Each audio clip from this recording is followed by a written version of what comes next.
காலை வணக்கம். நான் இப்போது பேச வந்த தலைப்பின் பெயர் தமிழரின் வீரக்கலைகள். தமிழரின் வீரக்கலைகள் என்பவை தமிழர் கண்டு இராத வீரத்தையும் உடல் வலிமையும் வெளிப்படுத்தும் கலைகளாகும். இதில் சிலம்பம், ஜல்லிக்கட்டு, ஏறு தழுவுதல், வில்வித்தை, மற்போர், கபடி போன்ற விளையாட்டுகளும் வழுக்குமரம் போன்ற விளையாட்டுகளும் அடங்கும். இவை தமிழர்களின் உடல் வலிமையும் வீரத்தையும் தற்காப்பு திறமைகளையும் வெளிப்படுத்தும் சிறந்த எடுத்துக்காட்டுகளாகும். தமிழரின் வீரக்கலைகள்: சிலம்பம் தடியை கொண்டு சண்டையிடும் ஒரு தற்காப்பு கலையாகும்.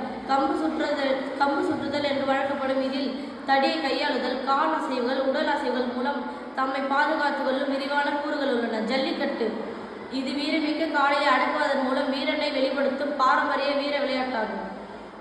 வில்வித்தை வில்லை ஒம்பை பயன்படுத்தி இலக்கை நோக்கி எய்யும் கலையாகும். இது வேட்டையாடுவதற்கும் போர் செய்வதற்கும் பயன்பட்டது.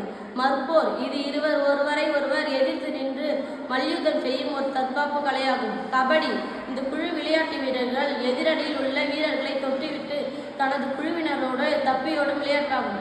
வழுக்குமரம் உயரமான மரத்தின் உச்சியில் ஏறி உச்சியை அடைந்து அதை தட்டி காட்டுவது இந்த விளையாட்டின் நோக்கமாகும். இந்த கலைகள் தமிழரின் உடல் திறனை வளர்ப்பதோடு மட்டுமல்லாமல் அவர்களின் கலாச்சார பாரம்பரியத்தையும் பிரதிபலிக்கின்றன. நன்றி.